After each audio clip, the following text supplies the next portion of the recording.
Porque ele é vírus inativo, né? Tá igual quando o governo liberou a vacina da Pfizer. E quem tomou há 30 dias também não toma. Verdade.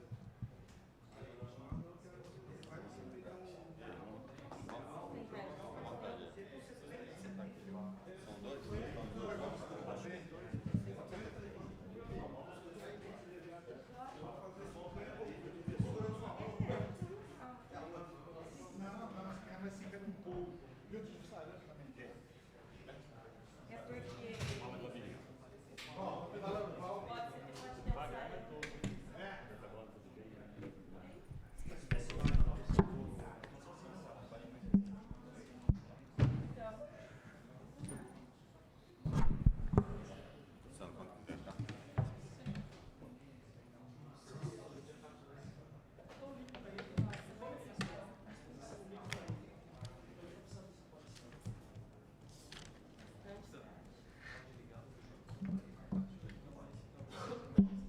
Boa tarde a todos. Vamos iniciar, portanto, a segunda fase da Comissão Especial de Inquérito às 14h15.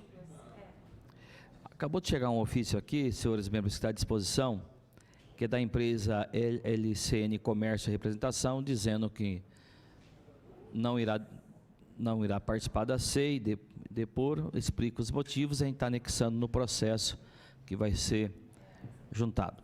Eu gostaria de agradecer, neste momento, a presença do senhor Rodrigo Riad Said e do senhor Vanderlei Gonçalves de Paula, por estar aqui, da Silva, por estar aqui nesta tarde, nos ajudando nesse esclarecimento. Nós não vamos solicitar nenhum nome e endereço, porque o mesmo já foi feito. Eu gostaria de perguntar, primeiramente, para o senhor Vanderlei, se ele tem conhecimento desse processo, conhecido como água parada, se o senhor teve alguma relação, algum despacho em relação a esse processo. A época dos pedidos de diretrizes, eu era secretário do Meio Ambiente, né? Então ele passou pela secretaria e eu tive conhecimento do processo, sim. Senhor Rodrigo, Boa tarde a todos. Eu também era secretário de Planejamento à época, membro do GAI, tive conhecimento do processo, sim. Estou abrindo, portanto, aos membros das comissões para perguntas e esclarecimento. Vereador Roger Barude, vereador Natalino, vereadora Chiara Ranieri, está à disposição.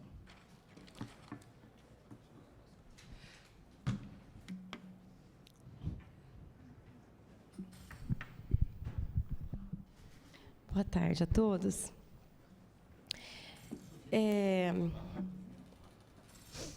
Esse precatório, ele tem um elemento diferente do precatório da floresta urbana.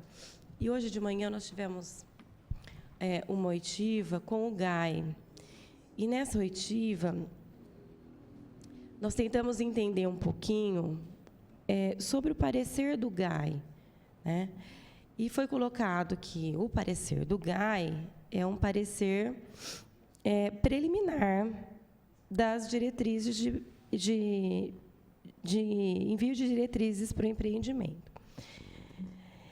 E nós temos no processo, né, um parecer do GAI dizendo que não seria viável o empreendimento porque se tratava de uma área de APA, né?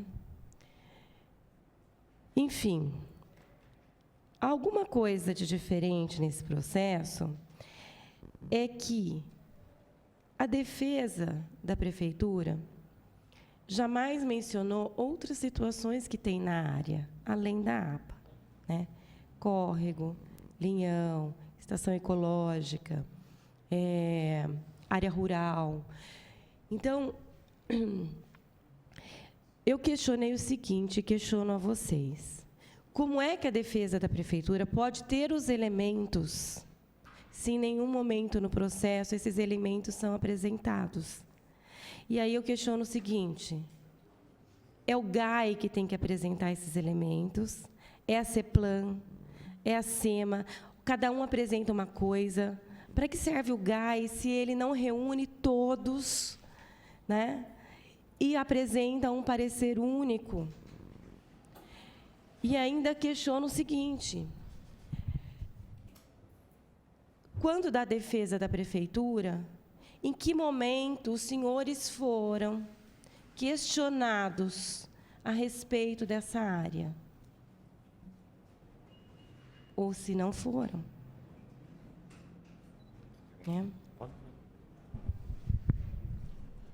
Bom, vereadora, o GAI é um colegiado de secretarias, né? Não, o GAI não é uma instituição à parte, ele é composto de pessoas pertencentes à SEMA, CEPLAN, DAI, Endurbe, Secretaria de Obras e, quando necessário, alguma outra secretaria para complementar o assunto que está sendo estudado.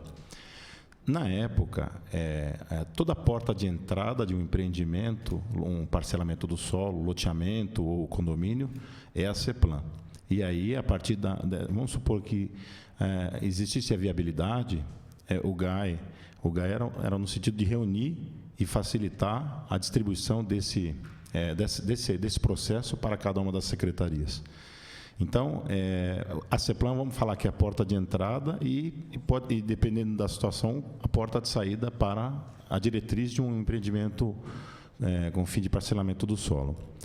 No momento em que essa solicitação veio à CEPLAN, existiam reuniões periódicas e se colocavam em pauta os processos que iam sendo protocolados na prefeitura para análise.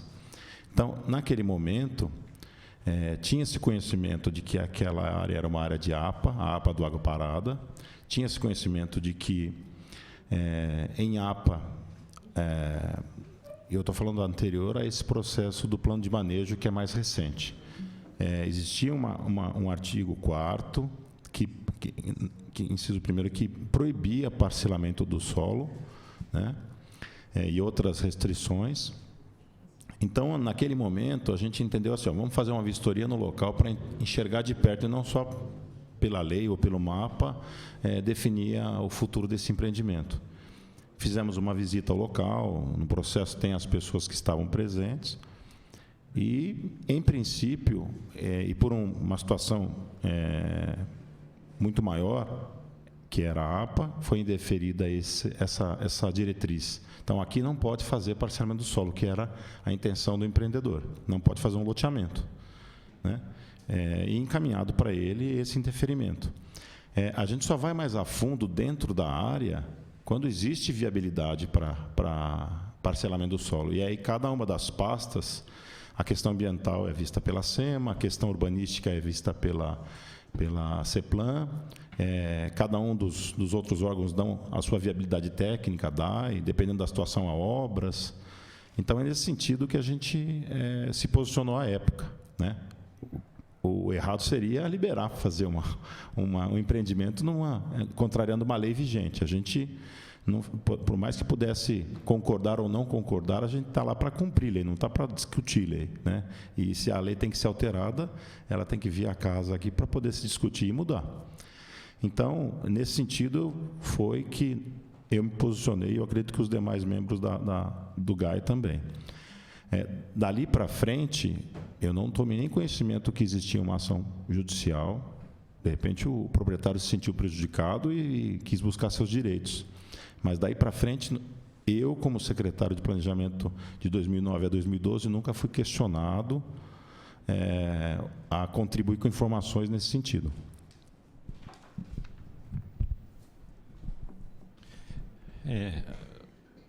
Realmente, o que o Rodrigo colocou é bem pertinente e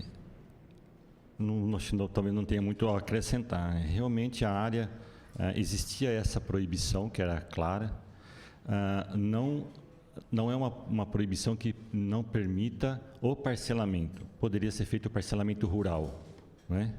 Do que não era permitido era o parcelamento para fins urbanos. Então, existe essa diferença. Então, poderia ser comercializada a área, poderia ser subdividida, né? Então, quando se existe essa proibição, ou pelo menos na época que a gente atuava nesse assunto, se negava, né, qualquer outra discussão acabaria sendo uma coisa subjetiva, né? Em termos de novas propostas para a lei, mas aquela lei realmente tinha que ser cumprida, então não existia muito mais que realmente que ser feito sobre isso. Sobre dúvidas que não estivesse ali presente na lei, realmente eram feitos os questionamentos necessários,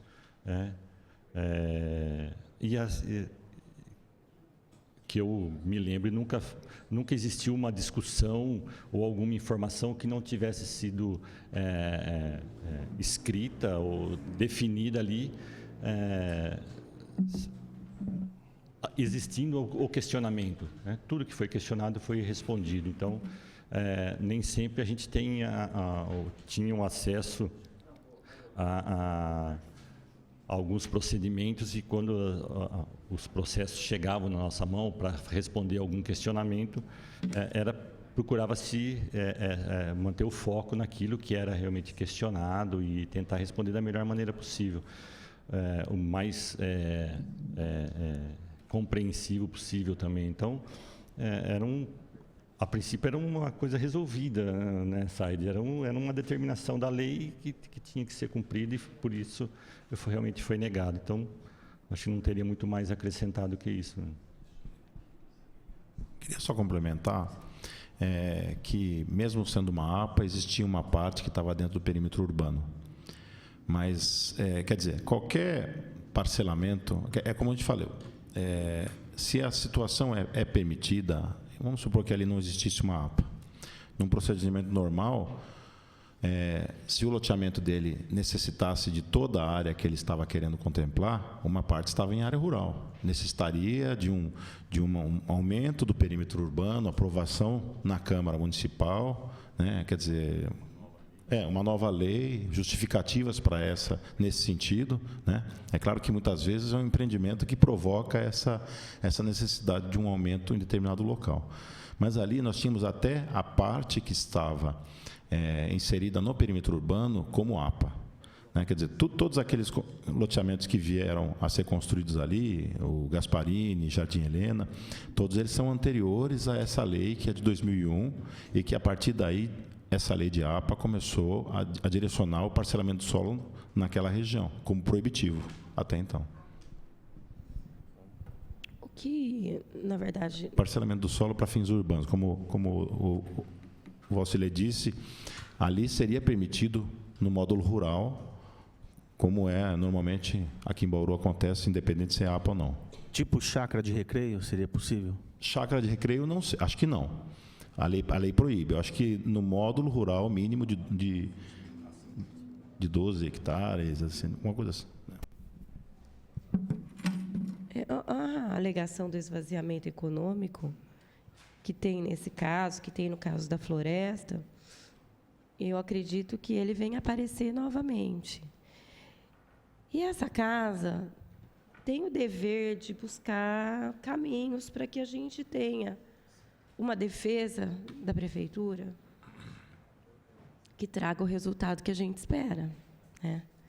Nós não vamos ter orçamento para pagar os precatórios de um passivo ambiental que a gente não sabe de quanto é.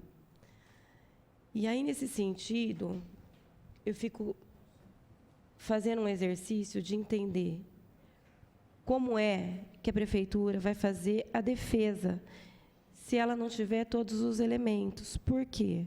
Neste caso, especificamente neste caso, a prefeitura não criou o esvaziamento econômico sozinha. Concordam? Tinha outras situações que jamais foram citadas na defesa. Então, embora a gente questione a defesa, a tese da defesa, o texto da defesa e tudo da defesa, e a gente faz isso mesmo porque nós lemos, relemos, né? E aí cada um de nós tem a sua opinião. Aliás, nessa casa nós somos cheios de opiniões, né? Mas o município de Bauru ficar sozinho nessas ações eu acho muito injusto e é muito pesado. Então, eu gostaria, assim, de ouvir de vocês, se vocês imaginam que exista uma outra forma desses elementos chegarem num processo de defesa da prefeitura. Se não é na hora da solicitação da diretriz, né? Se não é o GAI que aponta, quem deve apontar isso para a defesa da prefeitura? Porque parece que é tudo muito frio. Se manda um documento para a CEPLAN, concorda ou não concorda, volta para a prefeitura, e não se tem a dimensão do que isso pode gerar de ônus ao erário. Então, eu fico assim, muito preocupada de nós não termos mecanismos que apontem todos os elementos que envolvem uma negativa, por exemplo, que as negativas vão ser objetos de ação. Aqui em Bauru, vão. Então, se vocês puderem colaborar conosco nesse sentido, né? Olha, a gente tem que mexer na atribuição do GAI, ou a gente tem que ter um outro mecanismo na hora das defesas. Eu não sei como, mas a gente não pode continuar com a defesa dessa forma, como nós temos nos 2 casos dos precatórios aqui da CEI. Então, eu queria que vocês ficassem à vontade, se puderem colaborar conosco. Uma questão só para conhecimento da comissão. Se eu faço uma solicitação de empreendimento, eu posso entrar no GAI, por exemplo, para avaliar e, ao mesmo tempo, ir na Secretaria de Meio Ambiente solicitar o aprovamento do projeto urbanístico e na Secretaria de Planejamento e apresentar o projeto de aprovação ou não? Também, para a gente entender como é que funciona esse trâmite. Tem que ser feito um pedido único, direcionado à prefeitura. Então, a prefeitura determina por qual porta vai entrar. É o prefeito que então ele determina por qual porta vai entrar isso, né? Ele é protocolado na prefeitura. No poupa-tempo ou na prefeitura? Hoje acho que é no poupa-tempo, né? Hoje é no poupa-tempo. Quando era da Secretaria da CEPLAN, do Planejamento, era no balcão da prefeitura, e isso ia para um determinado, uma divisão da Secretaria de Planejamento, e a pergunta era assim: posso pedir diretrizes para o parcelamento urbano daquela área? Se examinava, o funcionário, o técnico examinava aquele processo, aquela solicitação, verificava se todos os documentos estavam ali, presentes naquele processo, né, porque a prefeitura divulga uma lista de documentos necessários para que esse pedido seja analisado. Em existindo todos os documentos, ele era analisado. Se não existissem todos os documentos necessários, teria que ser informado. Quem que analisa? Um técnico, na época que eu trabalhava na Secretaria, era um técnico da Secretaria de Planejamento. Por algum tempo fui eu esse técnico, né? Mas, então, se existiam os documentos, ele partiria para análise. No caso de existir uma lei como essa, que era específica da APA, né? Hoje existe, ele não permite o parcelamento urbano. Teoricamente, se informa o proprietário que não existe a possibilidade disso, né? Ele pode continuar fazendo algum questionamento dentro desse próprio processo? Pode, lógico, ele tem o direito de perguntar. Mas, a princípio, esse processo estaria encerrado nesse pedido, que é negado o seu pedido ali, né? Justificado, lógico, com a apresentação da lei, ou dos porquês que foi negado, né? Na questão de uma defesa, né?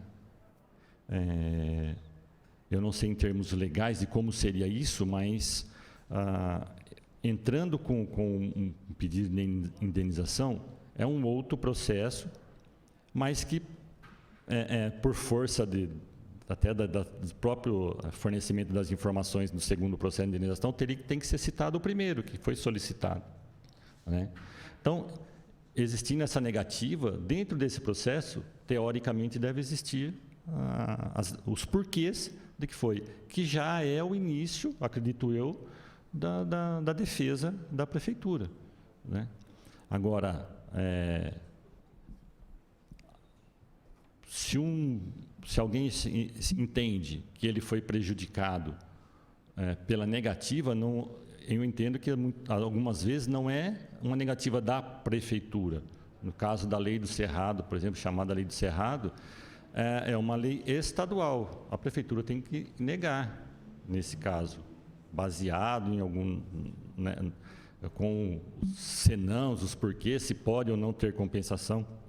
Aí parte para uma discussão que acaba entrando em alguns pontos subjetivos, né? Eu, como técnico da prefeitura, eu entendo que essa parte subjetiva tem que ser reduzida ao máximo. E realmente tenha definição. Foi definido no plano diretor que uma área é de interesse público. Então, no plano diretor, tem que existir os porquês disso, né? E o que vai ser feito com essa área. E eu acredito até que durante a discussão do plano diretor, já deva ser definido como isso vai ser compensado, se realmente se entender que deve ter a compensação. No caso da floresta urbana, eu lembro, até foi citado aqui nos depoimentos, que existia uma manifestação popular. Então, à época, era de interesse da população. Então, acredito eu que a prefeitura cumpriu aquilo que a população solicitou. Mas também acredito que as condições financeiras da prefeitura eram outras, né? Que hoje são, infelizmente, o poder financeiro da prefeitura também é um pouco abaixo. Então, tem que se analisar isso, o que vai ser feito, o que está sendo solicitado agora, ou o que está sendo proibido agora, ou aquilo que está sendo incentivado agora, qual é o reflexo disso daqui a 10 anos ou 20 anos? Né? Então, acho que temos que começar por uma discussão nesse sentido.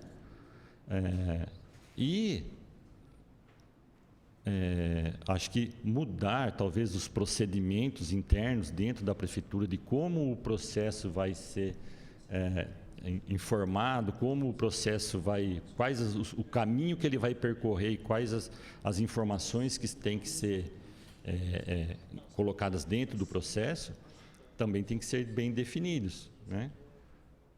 Porque você pergunta qual é o nome desse elemento aqui. O nome desse elemento é tal. Olha, eu gostaria de saber o nome desse elemento para fim de defesa da prefeitura, né? Senta, tem que existir, hoje em dia, mais do que nunca, eu acho que tem que existir uma conversa de explicar, porque as leis são complicadas.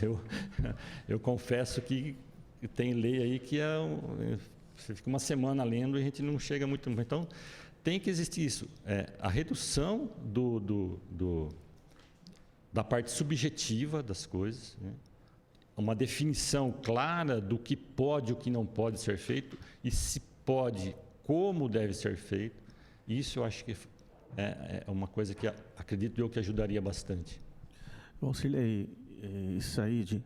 Só para responder a pergunta dela também. O jurídico não compõe o GAI, né? Não.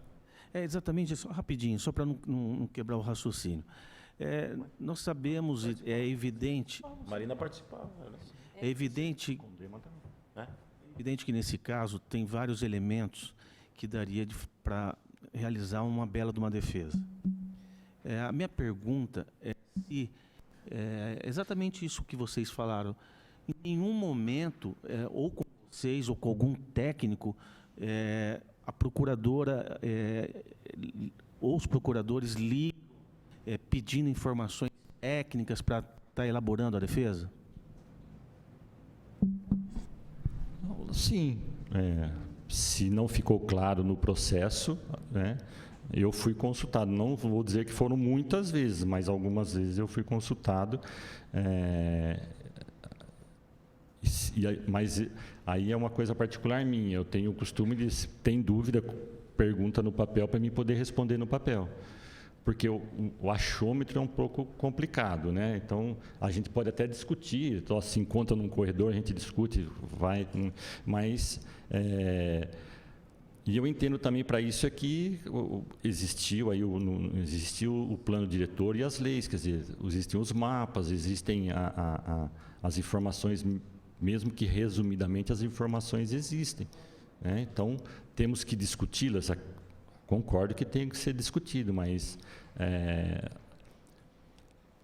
pode ser, eu acredito que tenha sido muito falha desses procedimentos, né? Para quem que manda, pergunta tudo, não pergunta, às vezes faz uma pergunta, a pessoa respondeu objetivamente, pode faltar algum elemento técnico ali que o advogado ou um juiz possa entender de uma maneira diferenciada, né? Então, tanto o advogado como o juiz, eles sempre remetem a algum técnico para elucidar alguma questão e ele poder defender juridicamente a questão, né? Eu entendo que o GAI, assim, eu estava aqui escutando vocês perguntando algumas coisas, o Varcilei conversando sobre outras, ponderando algumas situações, e aí eu fiquei pensando, parece que a gente está discutindo quem é o culpado pelo resultado do processo, né? Quer dizer, parece que assim, lá atrás, nessa casa, foi definida uma lei em 2001, onde se não permitia mais, a partir daquele momento, o parcelamento do solo, naquela situação. Por quê? Porque pensava-se que isso era um bem maior. Eu tive a oportunidade de ler o processo, ler o processo posterior à minha presença também na prefeitura, e vi algumas considerações lá, né?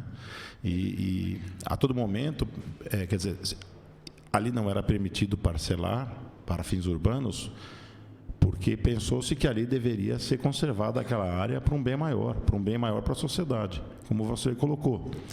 As restrições podem acontecer, sejam elas estaduais, federais ou de outra ordem, né? Um linhão passando na área, um córrego passando na área, mas assim, no momento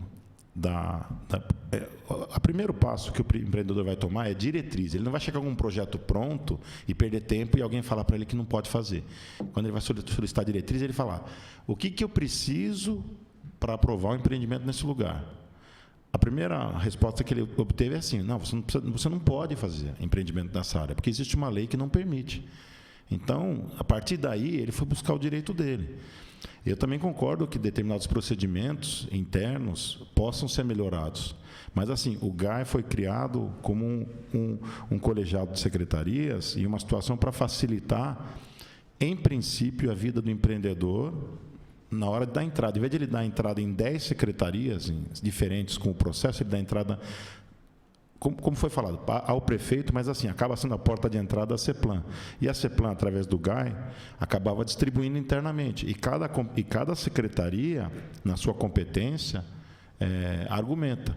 Por diversas vezes, eu e o Valcilei arquiteto, eu sou arquiteto, ele de carreira, eu num cargo de confiança também, trombamos em algumas situações. Ele à frente de uma secretaria de meio ambiente e eu à frente de uma secretaria de planejamento, onde eu discutia questões urbanísticas e ele discutia para a cidade questões ambientais e que muitas vezes eram contraditórias.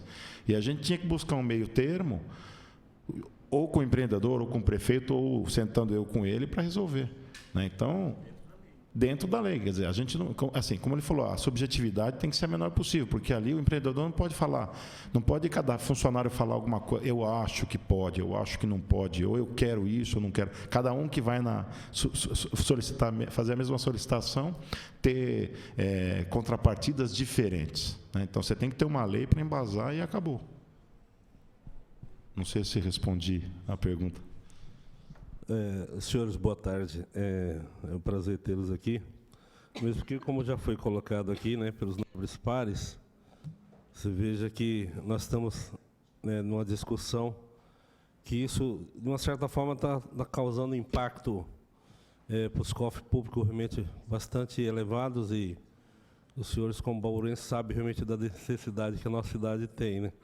Infelizmente, que não veio um caso, mas em se tratando da discussão anterior sobre a floresta urbana, né, de uma certa forma, você vê que foi criado no município o plano diretor participativo, que de qualquer realmente maneira, se fosse respeitado dentro, principalmente do artigo 67, né, vereador Ricardo, né, o direito de transferência de construir, o direito de preempção, né, para que realmente o município lá na frente não venha a sofrer realmente esse impacto.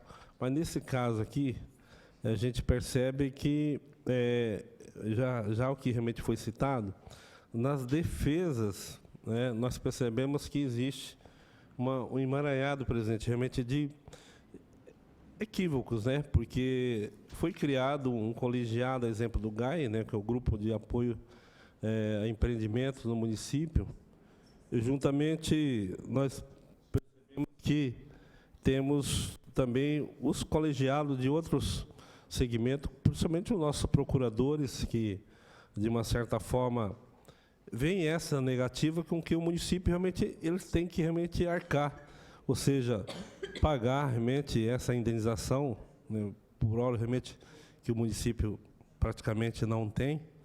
E eu vejo que as informações realmente ressaltam ainda tudo aquilo que é possível realmente agregar para dentro, para que nós, vereadores, realmente sabemos e certificamos do que realmente de fato ocorre, é muito importante, porque a cada oitiva, a cada, né, depoimento, a gente percebe que nós precisamos juntar, né, dessas informações, principalmente dos senhores participando do GAI, né, na época realmente aí, à frente, percebemos que existe algumas situações que poderiam realmente, de fato, ser aprimorada e melhorada para que realmente o município não viesse a ser oneroso, né, e continuar realmente sendo, né, com perspectiva de indenizar mais e mais áreas. Porque o município já tem conhecimento dessas áreas, né, irmão?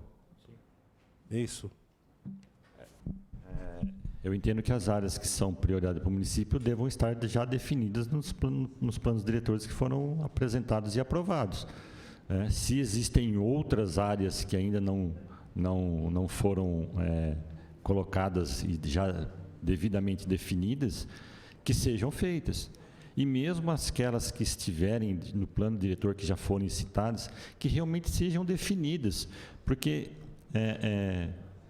ficar discutindo se uma área não é interessante, realmente vai depender muito de cada época, de cada situação, mas em algum momento, como a vereadora falou, em algum momento a prefeitura corre o risco de ter que se defender de alguma coisa com relação àquela área. E por mais que os secretários e os funcionários queiram que a cidade cresça, trabalhem para que a cidade se desenvolva, em algum momento é necessário dizer não, mesmo que seja contra a vontade da pessoa. A lei permite ou a lei proíbe, ele tem que dizer sim ou não e tem que encarar isso. Então, em algum momento, essa lei vai ter que estar, essa área tem que estar realmente definida e os interesses definidos. É esse quadrado aqui, não é esse quadrado aqui. Não é? Como o Rodrigo falou, a área estava inserida na APA. A APA fala de uma bacia hidrográfica. Ela não delimitava exatamente o seu perímetro perfeito, com uma descrição técnica, topografia, com milímetros, graus, segundos. Isso, durante uma discussão,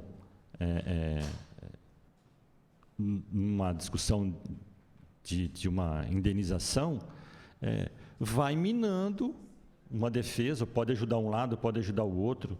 Não é?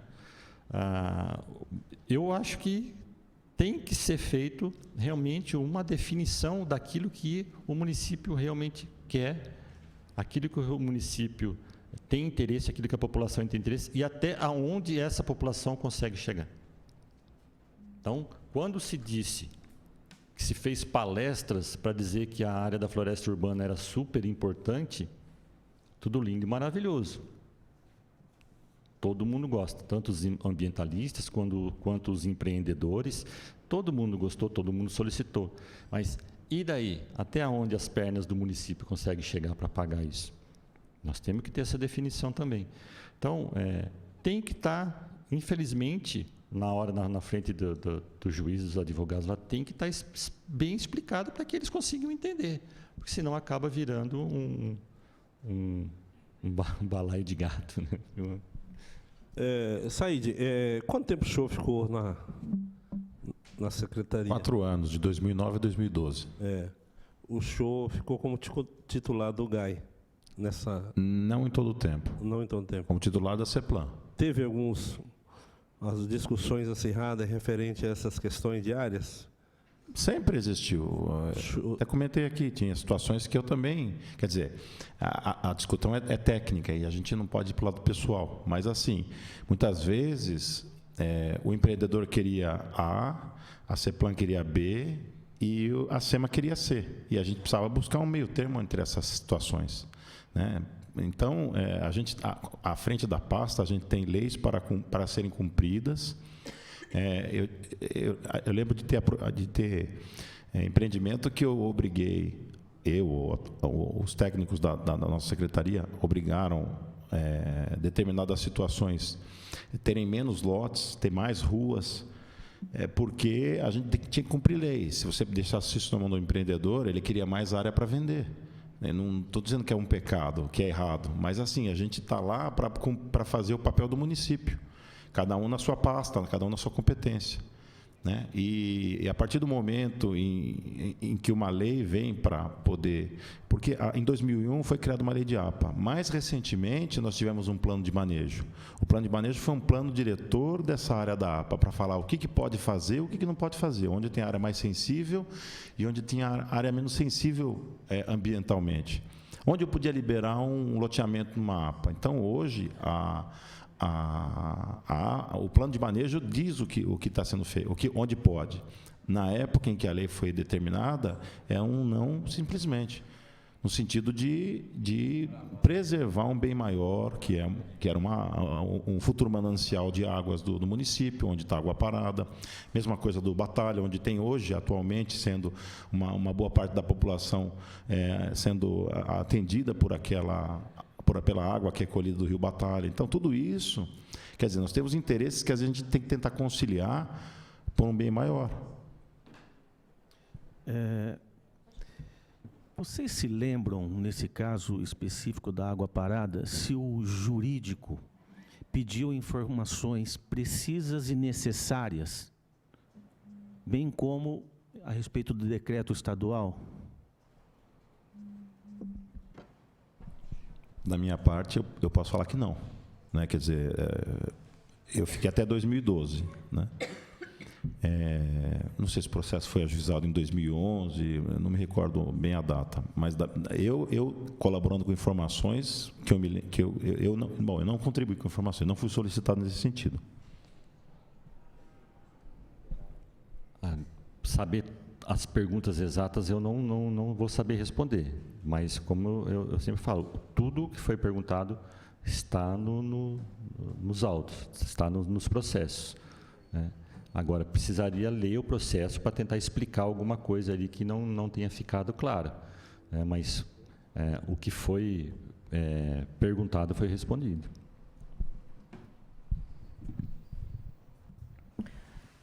O GAI tinha conhecimento dessas outras situações da área, porque foi falado aqui de manhã que foi feita visita em loco, né, para conhecer a área antes de dar algum parecer. Então, assim, eu fico em dúvida se o GAI conhecia todos esses elementos ao dar o parecer de que não podia, não seria permitido por estar em APA, se esses outros elementos eram de conhecimento do GAI, né? Pergunto isso porque, talvez, naquele momento, o fato de ser APA já limitaria completamente, né? É a APA, então não pode empreender ali. Mas, na hora da defesa, trabalhar com qualquer informação a respeito da negativa do empreendimento, né? O esvaziamento econômico colocado na ação e a indenização, a defesa se apegou ao quê? Ao parecer do GAI. Então, eu fico pensando o seguinte, será que a gente não teria que ter uma metodologia que, no parecer do GAI, fosse apontado tudo ali que pode ser um impeditivo para o parcelamento, para o empreendimento, qualquer coisa que respalde depois o jurídico na defesa, porque eu acho que depois que passa por um órgão colegiado forte como o GAI, dificilmente o município vai ter de novo a oportunidade, ou então terá um retrabalho, né, de novamente pedir um parecer para que se faça a defesa. O que vocês pensam sobre isso? Vereador, eu entendo que, à época, a gente estava analisando diretrizes para parcelamento. Então, quando a gente tinha conhecimento de que naquela área existia uma restrição por conta de uma área de proteção ambiental, a gente não se ateve a ficar detalhando outros problemas, porque, assim, a prefeitura ela tem um quadro restrito para fazer muita coisa. Então, eu acredito que essas questões elas vieram à tona no momento em que o empreendedor entrou com uma ação contra o município. E isso não é exclusividade do município. Qualquer município, o Estado e até a União devem ter ações parecidas. Eu acredito que, a cada momento, a defesa tem que se armar melhor, a defesa do município tem que ter... eu não estou questionando nem o quadro técnico e nem os seus procuradores municipais.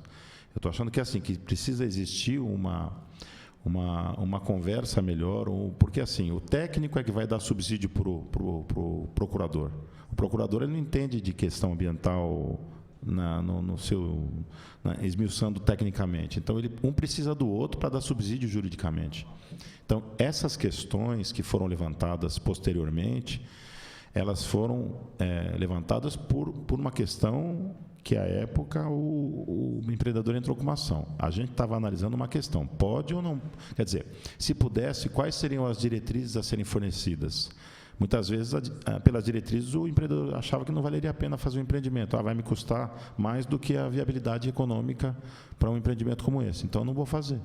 Então, assim, aquele momento era um momento de análise de diretrizes. A gente não estava procurando buscar tudo o que não podia ser feito lá no local da obra. Então, por ter uma situação maior que era a APA, eu acho que as demais não cabiam ficar discutindo naquele momento, e sim, posteriormente, numa defesa do município.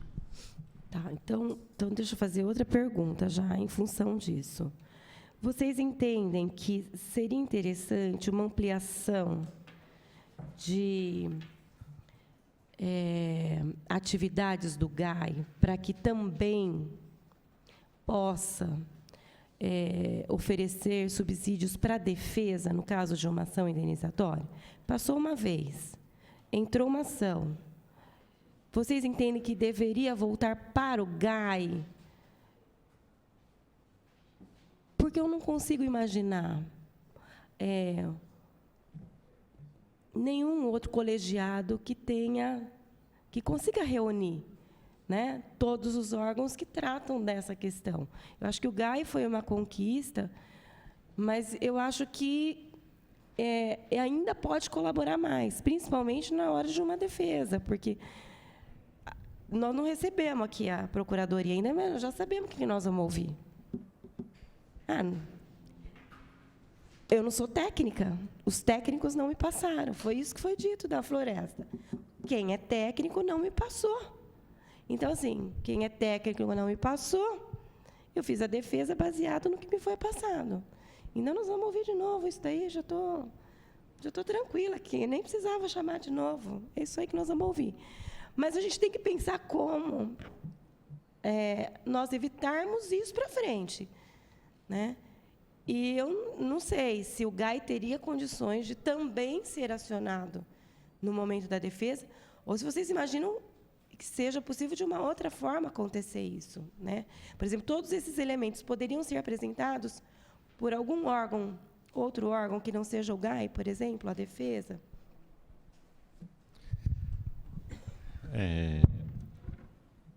Eu acho assim, talvez o GAI não tenha sido formado com esse pensamento, vamos ter que nos defender de alguma coisa, né? Mas E também não necessariamente entendo que seja obrigatória a existência de um órgão ou de um colegiado para isso, né?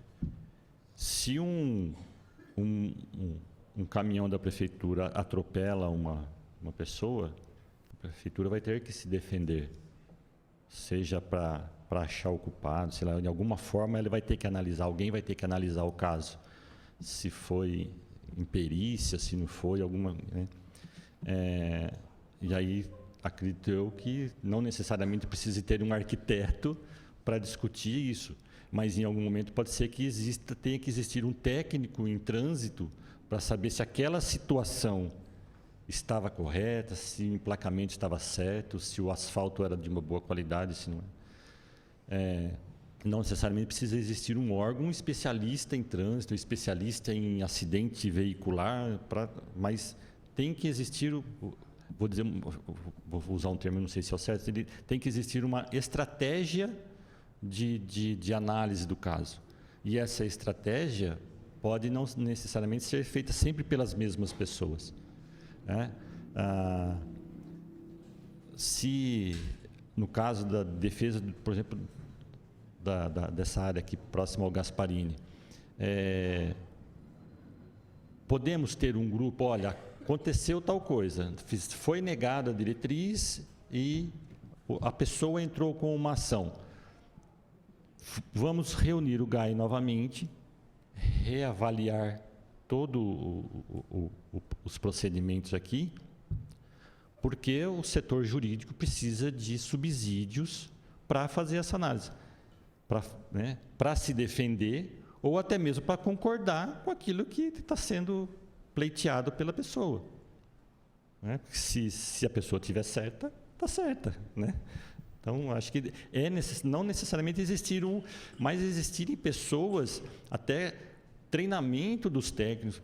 Eu sou arquiteto, o Rodrigo é arquiteto, nós não somos advogados especialistas existem advogados especializados na área urbanística, na área da construção civil, como existem arquitetos que têm especialização em direito. Então, talvez até, complementando aquilo, como que nós vamos nos preparar daqui para frente, por que não também fazer um treinamento específico para os técnicos que estejam envolvidos nessas áreas? Eu acredito que seja interessante, até para que o técnico entenda aquilo que o advogado, que o jurista está perguntando, né? Com as palavras, né? Para que ele possa responder com as palavras adequadas para ser colocado no processo. O GAI, a sigla GAI é Grupo de Análise de Empreendimentos, né? Mas mesmo assim também não vejo problema algum que um processo desse, aproveitando a reunião de diversos técnicos da prefeitura, cada um na sua área, possa dar subsídio. Mas, assim, tudo isso tem que ser provocado, tem que ser... Assim, hoje já acontece isso de maneira pulverizada. Quando tem algum problema que afeta a CEPLAN, algum técnico da CEPLAN dá subsídio a um processo jurídico. Mesma coisa na questão ambiental. Então, eu acho que, assim, nada impede da estrutura do GAI servir nesse sentido também. Minha opinião. Paulo Cirlei, você sabia que lá era estação ecológica? Essa informação consta dos mapas do plano diretor, então é uma informação pública. Não, porque eu só fico perguntando assim, porque em nenhum momento foi apontado isso, entendeu? Uhum. É mais isso que... Acredito eu que na solicitação das diretrizes, pelo fato de não poder ser feito o parcelamento para fins urbanos, não se estendeu a discussão. Bom. Essa discussão toda está vindo à tona por conta do problema da ação judicial, quer dizer, já em processo de pagar, né? Nós não estamos nem discutindo se está em tempo ou não de defender o município, né? Quer dizer, os tempos já se passaram, tá? Estão se discutindo quanto vai pagar, pelo que eu pude ler no processo, né? Mas, assim, à época, o que era a competência do GAI, o que interessava dar de informação para o empreendedor era se existiam diretrizes e, no caso, como existia uma situação que já era proibitiva, a gente colocou essa situação como a determinante para que ele não pudesse empreender naquela área da forma que ele queria. Ele poderia fazer outras coisas, né? Então, essas questões estão vindo à tona agora para poder, assim, no sentido de assim, o município poderia ter feito muito mais do que fez, mas eu acho que não era aquele momento adequado para a gente ficar buscando defesa, colocando 50 outras questões do porquê não autorizar o parcelamento do solo para fins urbanos naquele local. Mais alguma pergunta? Não. Vereador Marcos. Presidente, só fazer primeiro, boa tarde a todos, obrigado pela presença. Só fazer aqui uma pequena análise. Nós tivemos um problema com a floresta urbana e a gente iniciou os trabalhos aqui. E uma das coisas que mais foi apontado durante a discussão da questão da floresta urbana foi justamente a falta do GAI, que à época não se tinha o que se tem hoje, que é o grupo de aprovação, análise de empreendimentos. E agora nós estamos discutindo uma situação que justamente se iniciou por conta da negativa desse GAI. Então, você veja bem que é citado nos dois casos. Primeira pergunta, vocês se recordam de terem, enquanto membros do GAI, ter dado negativa para outros empreendimentos na cidade e que viesse depois a ser entrado com ação contra a prefeitura? Assim, já faz uns 6, 7 anos já, né? Mas eu não me recordo, né? Porque eu fico imaginando aqui o seguinte, vereadora Chiara, e eu entendo a sua angústia e o que a gente vai fazer para que isso não se repita novamente, né? Porque nós estamos fazendo aqui um trabalho, achando todos os pontos para que a gente não venha ter problemas, né, no futuro. Porque, veja bem, o cidadão em questão aqui, ele fez 2 solicitações de análise, solicitação de declaração de viabilidade técnica. Uma para o DAE, pode ter água aqui? Sim. Pode ter esgoto? Sim. E uma para a CPFL, pode ter energia? Sim. Baseado nesses 2 itens, ele entrou com uma ação contra o município e ganhou. É um absurdo, né? Porque aqui não está apontado tudo o que precisaria mais para que realmente esse empreendimento fosse viabilizado. Que nem, por exemplo, tem a área de estação ecológica, que não foi citada em lugar nenhum. Grande parte é área rural, também não foi citada em momento nenhum. Ali tem um linhão, também não foi citado em lugar nenhum. Ali passa um córrego, também não foi citado em lugar nenhum. E também é a área de amortecimento do Estado. Então, assim, ou seja, eu estou entendendo que o trabalho de vocês era exatamente nessa linha. Olha, nós estamos aqui para ver a viabilidade. Já parou na primeira questão, que é a APA. E ficou nisso. Vai para a questão dos procuradores, eles fazem uma defesa nessa linha e infelizmente, o município de Bauru toma tinta, né? Vamos falar assim, bem o português, claro. Então, aonde a gente quer chegar com isso? Que a gente precisa necessariamente, até porque, olha o risco que nós corremos todos esses anos de APA, se a pessoa com 2 pedidinhos desse, um para o DAE e outro para a CPFL, está levando uma indenização de 14 milhões, imagina o risco que Bauru correu todos esses anos, enquanto nós tínhamos as APAs aí, sem poder fazer nenhum tipo de construção. E agora a Câmara está debatendo esse assunto, o prefeito também. Então, eu acho que é mais uma reflexão do que vamos fazer daqui para frente e quem vai ser, que grupo de pessoas vai contribuir para os procuradores para que isso não se repita na nossa cidade. Porque, assim, com todo o respeito ao trabalho dos senhores, eu acredito que vocês fizeram um bom trabalho à frente das pastas e até à frente do GAE, mas a impressão que passa na prefeitura é que são caixinhas. Cada um, a história do organograma que nós estamos discutindo aqui, cada um está dentro da sua caixinha e a partir do momento que eu fiz o meu trabalho dentro da minha caixinha, daí para frente não é mais comigo, presidente. E isso é um assunto muito sério, vereadora Chiara, que eu acho que a gente vai ter que procurar corrigir daqui para frente, diante desses problemas apontados. Na verdade, não é nenhuma pergunta, é mais uma conclusão. Se os senhores quiserem acrescentar alguma coisa, fiquem à vontade. Muito obrigado. Vereador, eu gostaria de acrescentar que, assim, eu acredito que não se mensurou o tamanho do problema ou não se deu a devida atenção né? Eu ouvi falar, não sei se foi através da imprensa, que está querendo se criar alguma situação, ou por decreto ou por lei, que isso passe na mão do secretário, para o conhecimento e pelas mãos dos secretários, primeiro escalão, e pelo prefeito, porque, assim, um assunto dessa magnitude não pode ficar na mão só de técnicos, não quero desmerecer, mas, assim, eu entendo que também dá essa impressão de que, assim, isso não vai dar em nada, né? Eu acho que, assim, muitos desses assuntos começaram a ser aventados depois, como eu falei, depois do tempo que passou. A justiça tem seus tempos, né? Você tem que, é como você perdeu tempo para fazer uma defesa. Você perdeu esse tempo, perdeu. Não, você pode ter razão, o juiz pode concordar, mas passou o tempo. Então, agora não estamos nem discutindo quem tem razão, estamos discutindo quanto que vai se pagar, infelizmente, né? Mais alguma colocação? Se você fazer... Eu acho que, seguindo a linha do seu pensamento, vereador, acho que aí eu puxo um pouco a sardinha para o lado dos funcionários, né? Nós também temos que ter, vamos dizer, a sensação de que não vamos ser chicoteados por dizer sim ou não, ou às vezes até mesmo por dar uma opinião, né?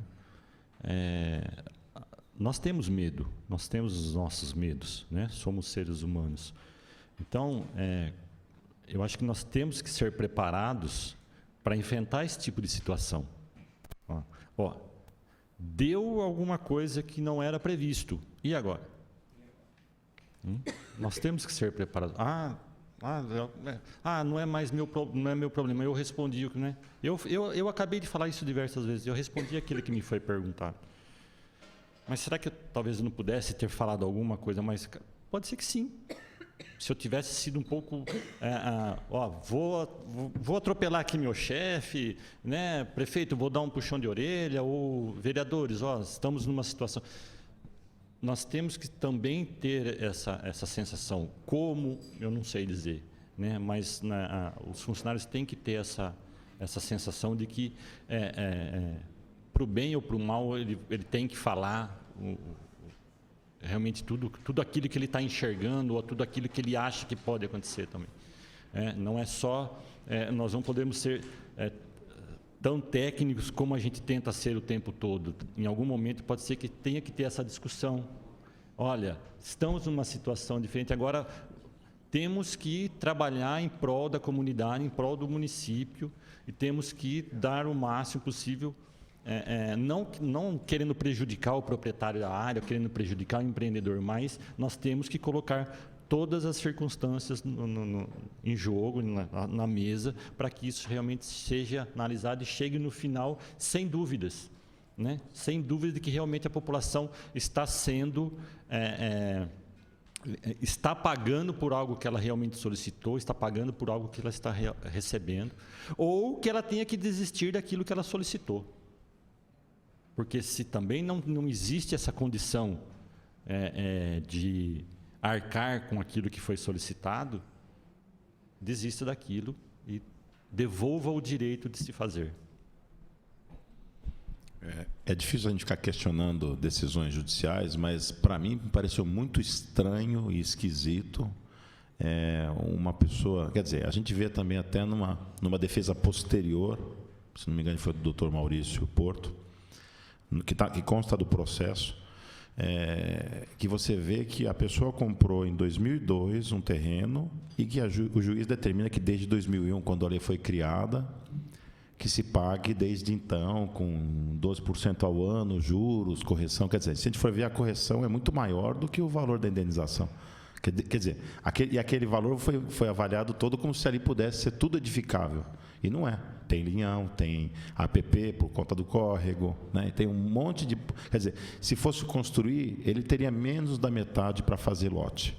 Ele teria muito mais áreas públicas, área institucional, ruas, áreas verdes, compensações ambientais.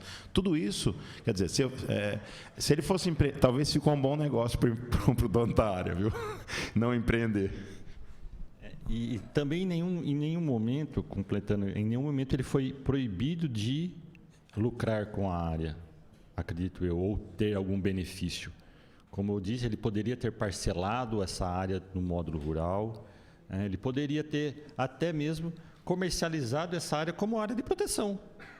Existem empresas, existem outros casos que precisam de áreas para fazer como reserva legal, para fazer uma compensação. Ele poderia ter lucrado com isso, como aconteceu já em outras ocasiões. Já agradeço, portanto, a presença de Vossas Senhorias. Damos por encerrada a oitiva. Solicito para que adentre, neste momento, o senhor Joaquim Fernandes Ruiz Felício, Luiz Fernando Nogueira Silva, Paulo Roberto Garbelotti, Vladimir Fernando Rieri.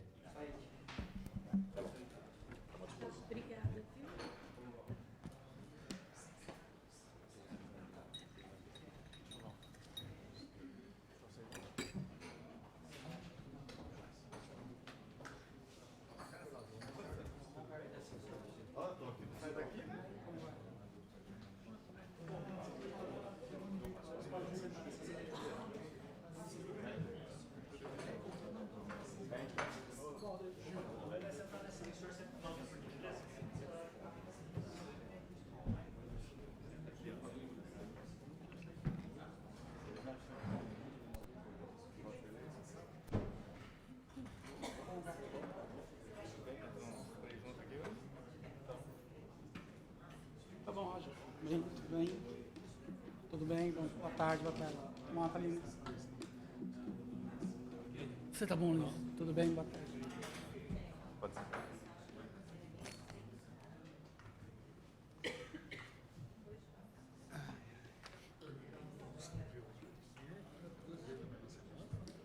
Eu vou ter que parar. Vou ter que parar. O quê? O mestrado. Comecei a fazer uma matéria com um especial com ele, mas vou ter que parar. Por quê? Já surgindo os trabalhos aí, vai me ocupar o tempo. Então, eu vou mandar um e-mail, professor, agradecendo.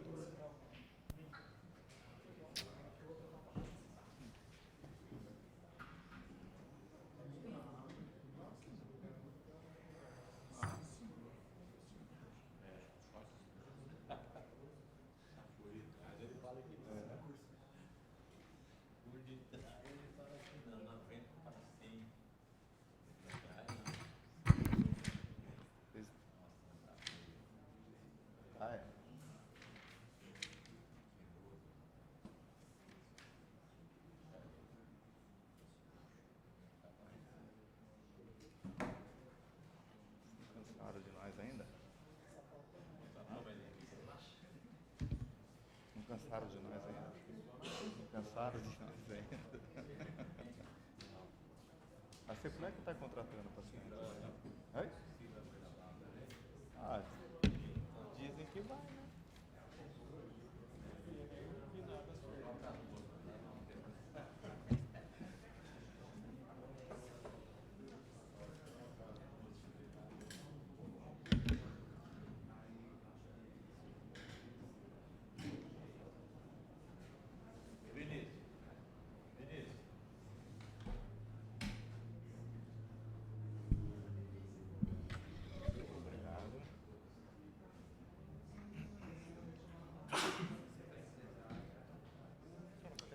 Não, só água.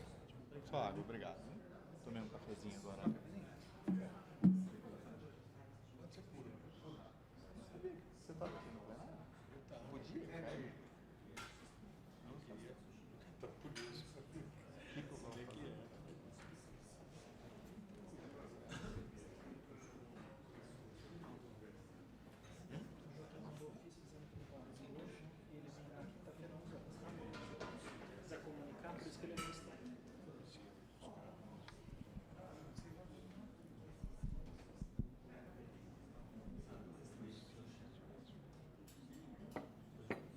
Estamos retornando, portanto, às 15 horas e 18 minutos. Atenção, senhores membros da comissão.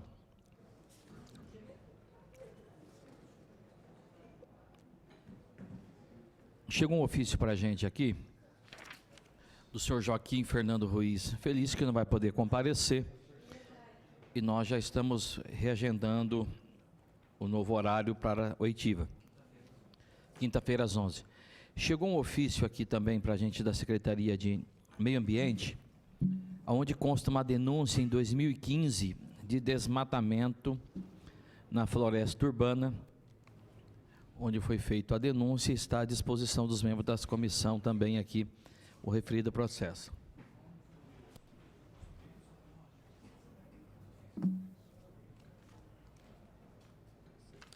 Quero agradecer, portanto, a presença do seu Luiz Fernando Nogueira Silva, Paulo Roberto Garbelotti e Vladimir Fernando Riesch.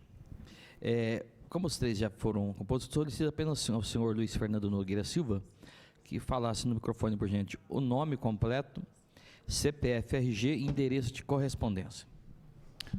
Luiz Fernando Nogueira Silva, RG. 12-327-255-5. 077-455-548-37. Rua Manuel Pereira Rola, 1275, apartamento 701. Como é de conhecimento de Vossa Senhoria, nós estamos aqui discutindo, neste momento, o precatório que originou da água parada. Eu gostaria, portanto, de deixar aberto aos membros da comissão para que façam as perguntas de forma direcionada a cada um, tendo em vista que está aqui Vladimir, que era diretor à época do Departamento de Planejamento Urbano, o engenheiro da CEPLAN designado, que era o Paulo Garbelotti, que era designado assistente técnico, e o senhor Luiz Fernando Nogueira, que era engenheiro agrônomo da SEMA na época. Uma questão de ordem, senhor presidente. Pois não. Seria interessante para nós se cada um deles pudessem expor no que exatamente participaram desta questão de todo que envolveu esse empreendimento, até para facilitar o direcionamento das perguntas, por favor. Deferido, portanto, com a palavra o senhor Luiz Fernando Nogueira Silva, primeiramente. Bom, pelo passar do tempo aí, eu não me recordo totalmente. Eu me recordo de uma ocasião em que o jurídico enviou um texto do empreendedor comentando sobre que ele não conseguiria viabilizar economicamente a área. E ele pedia o parecer, né? Então, na época, eu comentei que a área, sim, poderia ser usada. Ela não estava inviável, né? Pois, pelo que a própria lei fala, ela tinha algumas proibições. Então, tudo que não está escrito dentro das proibições poderia ser explorado. Em volta daquela propriedade, existem outras propriedades que são exploradas economicamente. E, na época, citei alguma coisa, como, por exemplo, turismo rural, uma agroindústria, alguma coisa nesse sentido aí. Então, combatendo essa afirmativa que a área não poderia ser explorada economicamente. Que eu me lembro, acho que era isso. Acho que era legal também, interessante colocar quais os cargos que os senhores ocupavam à época também, por favor, na discussão. Perfeito. Eu sou engenheiro agrônomo naquela época na SEMA. Senhor Paulo Garbelotti. Boa tarde. Eu, na época, engenheiro da Secretaria de Planejamento, e eu fui indicado como assistente técnico pela Prefeitura. O assistente técnico, ele teria que acompanhar o perito, fazer os quesitos, né, para isso. E, na época, se eu não me engano, tivemos 3 dias para isso, né? Foi feito, fiz isso, e depois eu não tive mais contato com o processo. O processo... nunca mais tive. O processo não voltou para mim para saber o que aconteceu. Eu não tive mais acesso ao processo. Basicamente foi isso. Senhor Vladimir. Bom, eu sou Vladimir, eu sou arquiteto. Na época eu era diretor de planejamento urbano da Secretaria de Planejamento.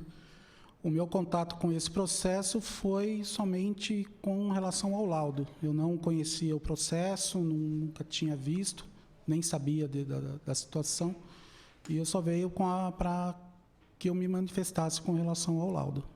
Só isso. Está aberto, portanto, aos membros da comissão para perguntas.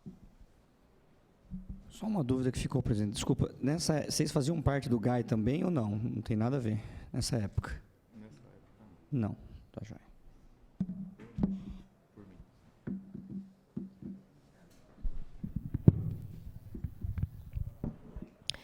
Boa tarde a todos.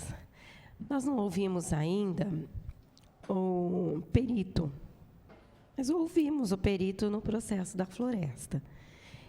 E ouvimos também a assistente técnica, na época, a Marcela Bessa, que foi a assistente técnica nomeada para acompanhar o perito na avaliação da floresta. E nós ficamos bastante surpresos de como foi o trabalho dela como assistente técnica, que não existiu praticamente, né?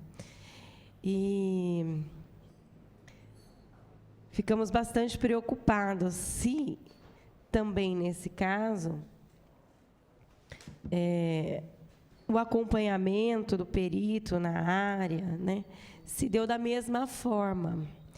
Então, eu queria te perguntar, Paulo, como é que foi esse trabalho de assistente técnico, né, de acompanhamento do perito na área, né, e se houve manifestações, como aconteceu no caso da floresta, perguntas do tipo: você acha justo com o meu cliente, né?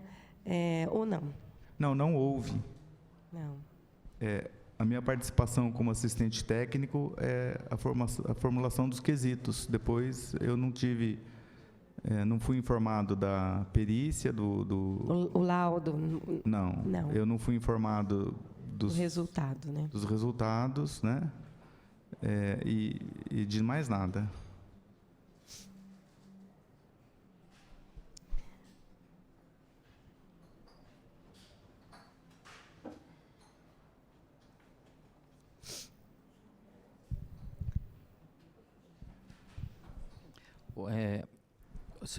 Senhor Fernando, o senhor coloca a respeito do laudo que o senhor apresentou. Esse laudo o senhor apresentou em função desse processo ter passado pelo GAI ou foi alguma solicitação que houve no processo, pelo GAI?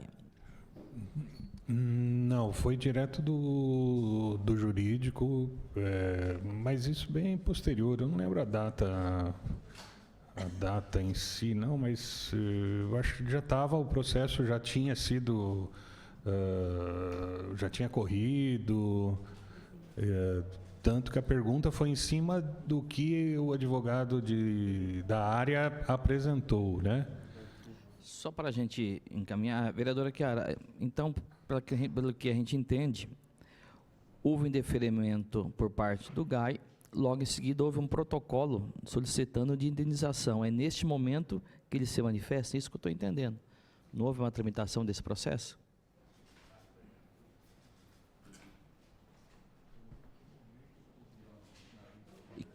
E que momento jurídico pediu informação para o senhor? Foi apresentado um texto do advogado da área afirmando que que a área eles estavam impossibilitando de ter benefícios econômicos na área e o jurídico pediu para o que eu achava, né? Segundo, sei lá, ambientalmente, segundo a lei, né? Aí que foi posto, e já estava escrito também no processo, eu lembro que a própria procuradora já tinha usado o mesmo termo, né? Que o que não é proibido é permitido. Por isso que eu acho que o processo já estava em andamento, não sei em qual ponto, né? Que ele foi encaminhado para a gente. Vereadora Chiara, vereador Marques.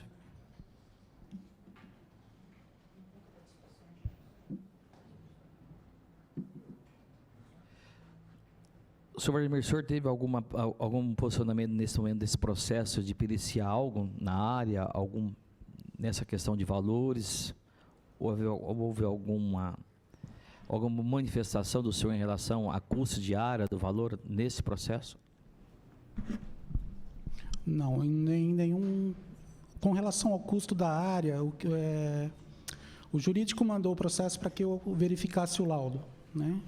Dentro das informações que estavam no processo, informava que existia a APP da água do Paudalho, né? O córrego do Paudalho.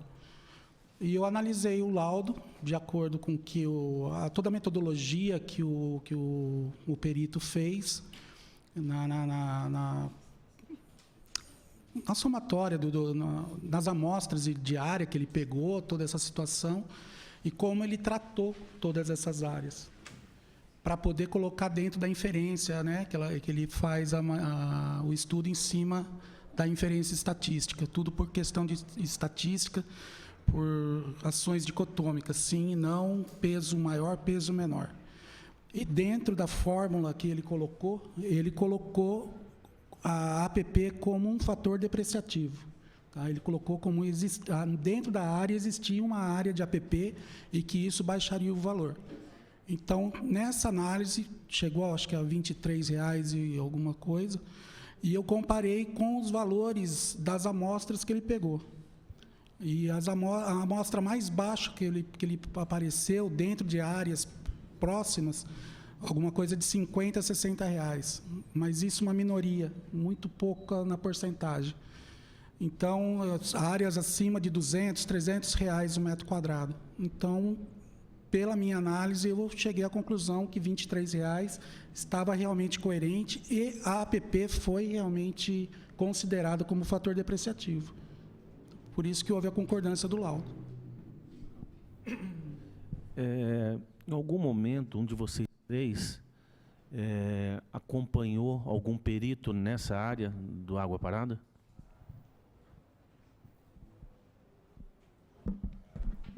Da minha parte, não, porque eu só conheci esse processo para a manifestação do laudo, né? Eu entrei na prefeitura já em 2013, quando esse processo, a própria vistoria já tinha sido feita, toda essa situação já havia acontecido. Eu também não. Também não. Não. Senhores, mais alguma pergunta? Eu queria ainda... A gente fica buscando o entendimento amplo, né, de como as coisas funcionam, para que não venham a acontecer novamente.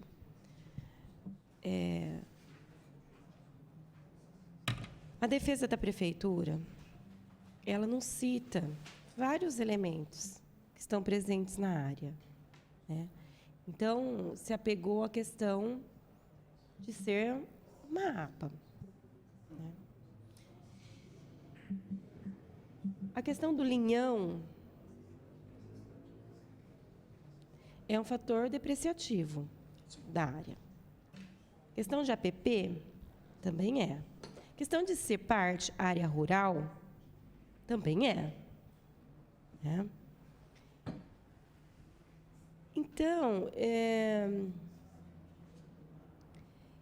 eu fico tentando assim, entender, sem conhecer a área, né?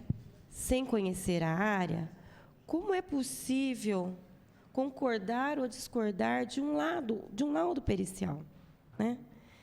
Porque papel aceita tudo. Essa é a verdade. Papel aceita tudo. Se eu não vou lá na área e conheço ela, fica difícil. O assistente técnico acompanha, né? Vai lá, tal, não volta nada para ele. Aí é encaminhado para ser plano, concordar ou discordar do laudo, que é uma outra pessoa que discorda ou concorda. E aí eu fico me questionando como é possível concordar ou discordar sem estar presente, sem ver que algumas coisas de olhar a gente enxerga, né? Mas pode não estar presente. E aí eu lhe pergunto, ô Vladimir, Como é possível concordar ou discordar? Fazendo a análise dentro do processo. Na hora que a gente pega o processo, chega o laudo, vamos conhecer o que existe dentro do laudo. A gente faz uma leitura dentro do processo, dentro do que está acontecendo, para a gente poder realmente ter embasamento técnico da área para poder fazer, poder julgar ou analisar a perícia feita. Dentro do processo, mostra que o GAI fez uma vistoria nessa área.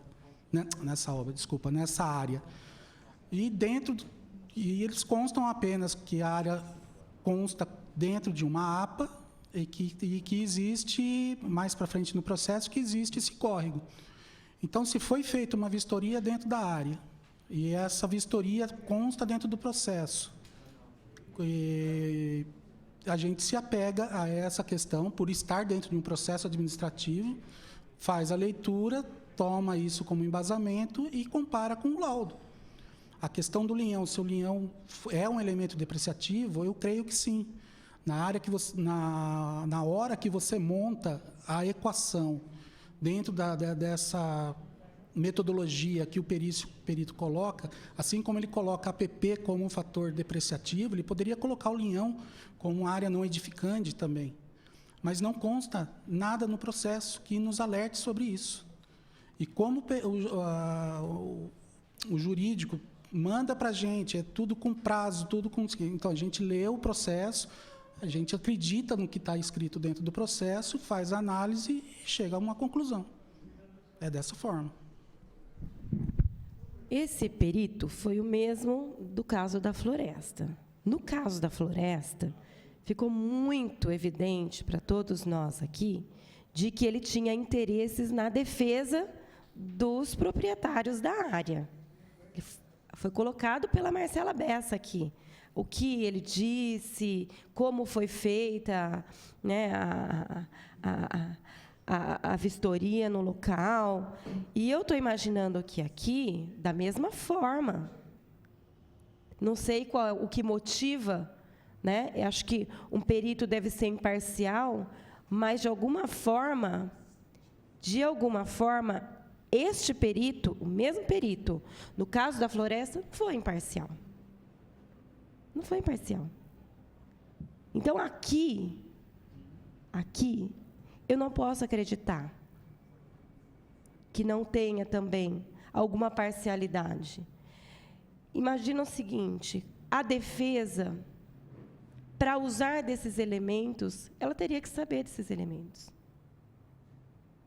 E quem é que pode informar a defesa desses outros elementos? Porque só trabalhar, porque a APA não pode parcelamento, e deixar o município sozinho numa indenização como essa, sendo que o Estado tem parte, concordam? O Estado tem parte nisso. É uma estação ecológica, né? Tem linhão, é APP, enfim. Nós vamos pagar sozinho a indenização. Como é que a defesa vai ter esses elementos? Se não nesse processo, nos próximos. Onde é que isso tem que aparecer? É no laudo? Como é que a gente confia num laudo? Só olhando o papel. Acabou de sair daqui, e de manhã também nós tivemos integrantes do GAI, né, secretários ou não, integrantes do GAI. Então, o GAI também colocou um parecer de que era APA. Pronto, é APA, não pode mais nada. E aí, esses outros elementos não chegaram na defesa, não foi usado em momento algum. Então, quem vai pagar é Bauru, sozinha.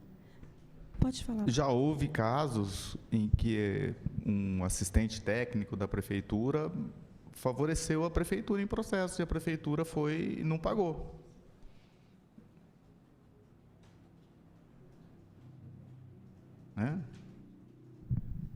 É um assistente técnico, mas aqui a gente está falando de um perito, né?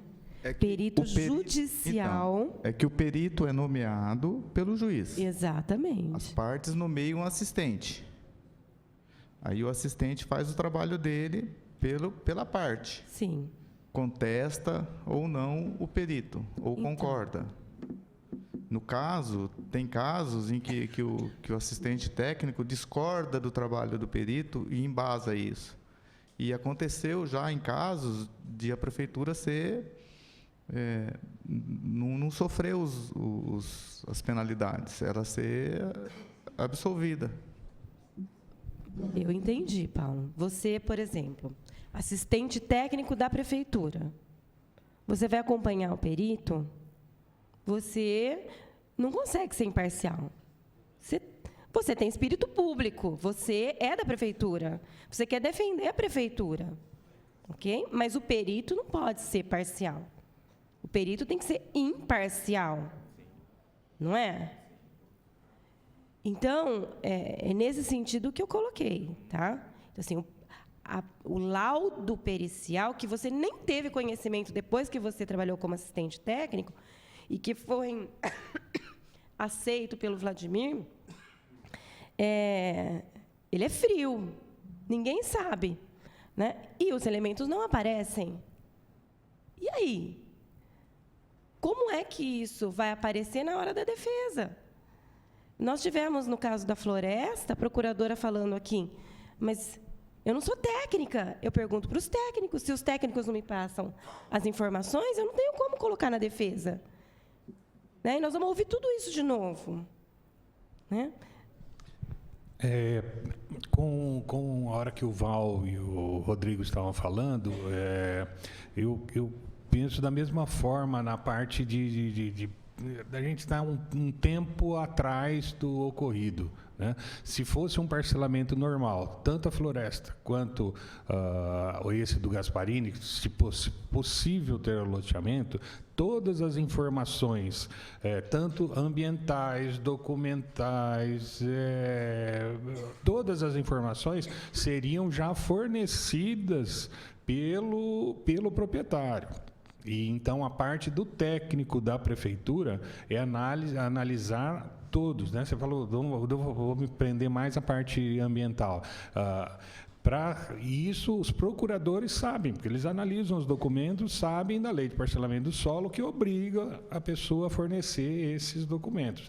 Então é fácil eu empurrar para o Paulo da CEPLAN, para o Vladimir da outra parte da CEPLAN, ou para os procuradores que eles erraram alguma coisa, falharam em algum ponto, ou a gente, na SEMA, no caso, falhou em alguma coisa. É fácil a gente jogar a bola para o outro, né? E esses dois casos são particulares porque não foram analisados, eles pararam antes, né?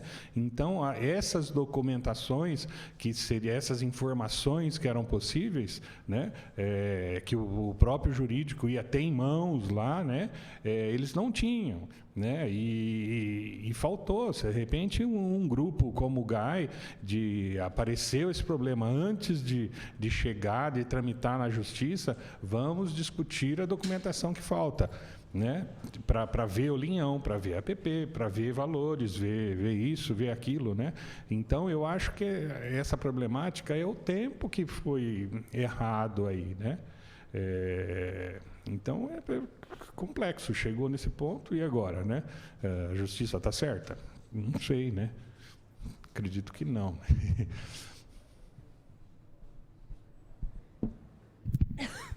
A grande questão é corrigir para os próximos, né? Posso? Claro. Eu gostaria de deixar como sugestão, tá?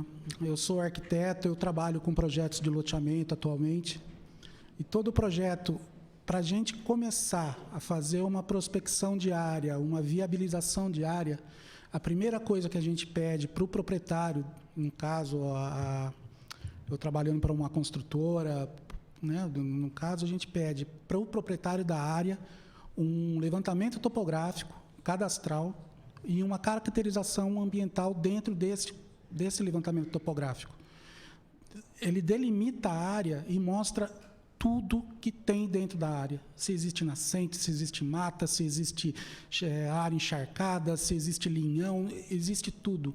E, inclusive, a caracterização ambiental. se existe alguma norma, se existe alguma área de uma área E ou alguma coisa. Então, eu creio que nessa situação, e na floresta urbana também, houve falha em não ter esse levantamento topográfico, de características mesmo da área e a caracterização ambiental. Com esses 2 documentos, com esses 2 mapas, muita coisa teria sido, não teria chegado na situação que chegou. Então, você entende que isso deveria ser pedido antes do GAI fazer a análise? Antes do GAI fazer a análise ou pedido pelo próprio GAI essa descrição para que se pudesse conhecer a área, mesmo fazendo uma visita em loco, mas que você tivesse o documento mostrando isso daí. Isso é caro, Vladimir? Dependendo da área, sim. Por exemplo, do área tamanho como da essa. área, sim. São 140 hectares, né? Eu não lembro muito de valores, assim, não posso te falar do valor de mercado de hoje, mas é um valor considerável, sim. Se eu falar um valor aqui, eu vou estar sendo omisso, não vou estar sendo correto em falar, porque eu não tenho esse valor em mãos, assim, porque eu não faço esses levantamentos. Eles são contratados por terceiros. Mas é um valor considerável em função do tamanho da área. Tá? Eu te pergunto isso porque, assim, nós queremos que os empreendimentos aconteçam em Bauru, né? Então, tudo aquilo que afasta o empreendedor, para a gente é motivo de preocupação, né? Então, se para pedir, né, um parecer do GAI, né, for necessário um grande volume de investimento, talvez a gente esteja afastando empreendedores, né? Então, em que momento, por exemplo, teria isso? Será que quando dá ação, por exemplo, será que quando dá ação indenizatória? Eu creio que na hora que o proprietário pede uma certidão de uso e ocupação do solo, porque para ver o que ele pode fazer dentro dessa área, porque ele fazendo o levantamento topográfico e fazendo a caracterização ambiental, ele vai, dentro da certidão de uso e ocupação do solo, ele vai conseguir ter a noção do que ele vai poder construir ou não. E apresentando essa documentação e ela tendo essa caracterização dentro da própria prefeitura, ele vai precisar dessas 2 ferramentas, né, desses 2 trabalhos, para fazer a aprovação do projeto na prefeitura, na CETESB, GRAPROAB, ele vai precisar de toda essa documentação. Então, é um investimento que o proprietário da área ele vai saber que ele vai ter que gastar e que ele vai usar isso depois, posteriormente, se ele for bem sucedido na questão do parcelamento, na questão do que ele quiser fazer dentro dessa área. Então, não é um dinheiro perdido, é um dinheiro que ele vai ser aplicado e ele vai saber, dentro da certidão de uso, se ele vai fazer esse levantamento ou não, porque ele vai ter a viabilidade da área ou não. Então, se ele tem a viabilidade, ele faz os trabalhos, ele vai ocupar esse trabalho depois para os projetos complementares, o projeto do próprio loteamento em si. Presidente, só uma dúvida aqui para o Luiz Fernando, né? Estava lendo aqui a conclusão do senhor na participação, que fala assim, a área em questão está inserida em área de preservação ambiental da água parada. Aparentemente, a maior parcela da área é dominada pelo plano de manejo como ZUC, Zona Urbana Consolidada, onde existe e já é definida pela portaria da SEMA, 010/2014, as regras de uso dessa área. Existe também o Conselho Gestor de APAs, existem várias propriedades economicamente ativas dentro da APA, assim, portanto, obedecendo as regras e a exploração econômica garantida. Acho que a vereadora Chiara já perguntou, mas só para reforçar. Nós estamos observando que todo esse processo ficou focado único e exclusivamente na questão de ser uma APA, né? Então, nós tínhamos ali uma estação ecológica do Estado, nós temos ali uma grande parte que é a área rural, nós temos ali um linhão, nós temos ali um córrego e nós temos ali uma área de amortecimento do Estado. E por que em algum momento ninguém fez essas pontuações, ou se nenhum dos senhores fossem responsáveis por essas pontuações, quem seriam os responsáveis? Porque nós tivemos uma defesa muito fraca, mas muito fraca, porque nós ficamos exclusivamente em cima da lei da APA. Bom, deixa eu ver se eu consigo responder o que você me perguntou.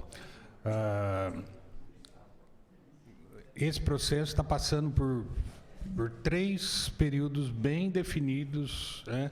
A entrada do processo em 2011, onde 2001, perdão, onde só existia a lei da APA sem a regulamentação.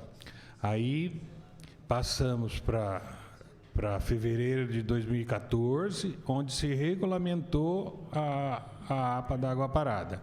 E 2018, onde ocorreu a revisão, né, que até aparecem esses 3 períodos no decorrer do processo aí. Eu acredito muito, nós trabalhamos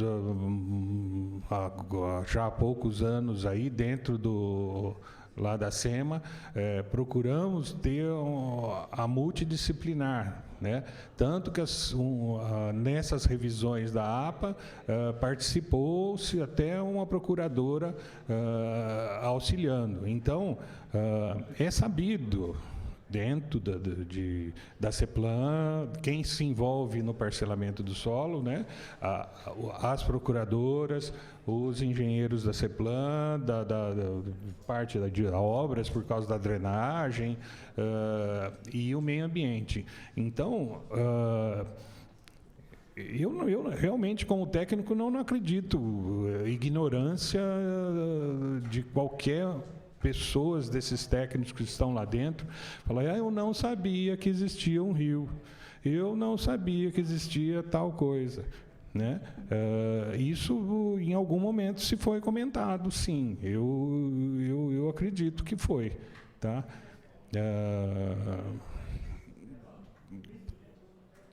Foi-se escrito, por exemplo, no meu caso, poderia ter sido escrito? Poderia, mas é questão de interpretação. A procuradora perguntou, rebata o valor econômico da área, que foi o que o advogado de defesa fez. Eu poderia ter sido mais amplo? Talvez sim. No momento da interpretação, da pressa, vamos devolver, precisamos devolver isso aí logo, porque está correndo a ação. Você foi para outro viés, né? Mas ignorância de algum termo de lei, não existe ignorância de lei, por exemplo, né? Então, é fácil de argumentar, ninguém me informou disso. É difícil. Tá? Se pensar de mais para frente aí, um grupo multidisciplinar, como foi feito as revisões da APA, eu acredito que elas mudaram muito. Se os senhores pegarem a lei da APA, a primeira regulamentação e a revisão, são nítidas as diferenças, as correções, então eu acredito nessa. Já se mudou muito. Eu tenho pouco tempo de casa, vou fazer 9 anos aí, mas é nítida de ver essa mudança aí. E já está se ocorrendo conversas, né? Temos o GAERA aí agora da análise de empreendimentos rurais atuando, né? Então, não sei, houve falhas? Houve. De quem acho que não é sei lá, essa caça bruxa aí é difícil. Mais alguma pergunta, senhores? Nós damos por encerrada, portanto, agradeço a presença dos senhores. Está encerrada a Comissão Judicial de Inquérito, 15 horas e 54 minutos. Lembrando que quinta-feira nós temos mais oitivas.